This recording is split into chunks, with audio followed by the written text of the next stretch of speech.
ये fiscal year Pakistan में इस वक्त फॉरेन डायरेक्ट इन्वेस्टमेंट के एतबार से कुछ खास नहीं रहा और हमने देखा कि फिगर बहुत ही लोअर साइड पर रहा। शुरू के 6-7 महीने हम अपने टारगेट्स को नहीं अचीव कर सके और उसके बाद फिर जब ये जंगी कशीदगी शुरू हुई तो उसके बाद हालात बद से बदतर की तरफ ही जा रहे हैं। अभी तक सूरत हाल में कोई खास बेहतरी नहीं आ रही है और अब देखना यह कि मुस्तकबिल में पाकिस्तान कैसे इस सूरत हाल में रिकवर कर पाता है। हम इस वक्त भी देख रहे हैं कि पाकिस्तान का एक वफ्द अमेरिका में सेलेक्ट US समिट में मौजूद है और ये शिरकत एक बड़े अहम कदम के तौर पर देखी जा रही है, चूंकि ये सिर्फ एक कॉन्फ्रेंस नहीं है बल्कि इन्वेस्टमेंट के साथ टेक्नोलॉजी और ग्लोबल रिलेशंस के लिए नए दरवाजे खोलने का भी एक मौका समझा जा रहा है। इस प्लेटफॉर्म के जरिए पाकिस्तानी कारोबारी अफराद को अमरीकी इन्वेस्टर्स के साथ रियासती इदारों और बड़ी कंपनीज से बराह रास्त मुलाकात का भी मौका मिलता है। माजी में ऐसे इवेंट से पाकिस्तान को बड़े मंसूबे तो नहीं मिले, लेकिन हमने ये देखा है कि छोटे और दरमियानी दर्जे की इन्वेस्टमेंट और बिजनेस रिलेशंस के साथ कहीं कहीं नई मार्केट्स तक रसाई जरूर हासिल हुई और शायद ये इसका असल फायदा भी है। अब पाकिस्तान सिर्फ टेक्सटाइल तक महदूद नहीं रहना चाहता बल्कि IT के साथ एनर्जी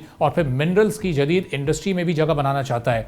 साल 2024-25 में पाकिस्तान और अमेरिका की दो तरफा ट्रेड वॉल्यूम $7.3 बिलियन से $7.6 बिलियन तक रहा है और इस दौरान ही अमेरिका को पाकिस्तानी एक्सपोर्ट्स का वॉल्यूम 5.4 से $5.8 बिलियन रहा। लेकिन पाकिस्तानी एक्सपोर्ट का ज्यादातर हिस्सा टेक्सटाइल बेस्ड था। अब ऐसी सूरत में नए सेक्टर्स को एक्सप्लोर करने की फौरी ज़रूरत है, क्योंकि अमेरिका पहले ही पाकिस्तान की सबसे बड़ी एक्सपोर्ट मार्केट है और फिर इस ताल्लुक को मज़ीद मजबूत बनाने के लिए ज़रूरी है कि पाकिस्तानी कंपनीज़ वहाँ अपनी मौजूदगी का न सिर्फ एहसास दिलाएं बल्कि उसमें ग्रेजुअल इंक्रीज़ भी नज़र आए। इससे न सिर्फ एक्सपोर्ट्स में इजाफा होगा बल्कि नई एक्सपर्टीज़ और टेक्नोलॉजी भी पाकिस्तान को लाने में मदद मिलेगी। लेकिन कामयाबी अंदरूनी फैक्टर्स और रिफॉर्म्स पर भी डिपेंड करती है। अगर एनर्जी महंगी रही और उसके साथ पॉलिसी गैर यकीनी रही और कारोबारी माहौल बेहतर ना हुआ तो फिर ये अपॉर्चुनिटीज़ ज़ाय भी हो सकती हैं। अब कैसे स्मूथली चीज़ को स्ट्रीमलाइन किया जा सकता है, इस पर हम बात करेंगे। हारून शरीफ साहब फॉर्मर मिनिस्टर हैं इन्वेस्टमेंट के, हमारे साथ मौजूद हैं। हारून साहब, बहुत शुक्रिया प्रोग्राम के लिए, आपने वक्त निकाला। अभी जो बिजनेस कॉन्फ्रेंसेज इस तरह की होती हैं, खासतौर पर अमेरिका में जो कि हमारी सबसे बड़ी एक्सपोर्ट मार्केट है,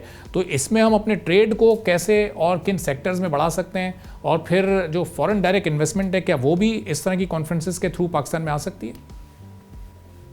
कि नॉर्मली जो कॉन्फ्रेंसेस हैं वो एक नेटवर्किंग की स्पेस क्रिएट करती हैं। ये सेलेक्ट USA के लिए मेरी जो US एम्बेसडर से बड़ी तफसीली 2 माह पहले बात हुई थी कि इसको कैसे फ़ायदा उठा सकते हैं दोनों ममालिक। दूसरा, इस पे नॉलेज एक्सचेंज होता है, क्योंकि अमेरिकन्स को इतना यहाँ की समझ नहीं मार्केट की, हमें ये नहीं पता कि हम अपनी कैसे वहाँ पे ऑर्डर्स ले सकते हैं, एक्सपोर्ट बढ़ा सकते हैं। तो इंटरेक्शन एक अच्छी चीज़ है। कुछ 14-15 कंपनियाँ गई हैं।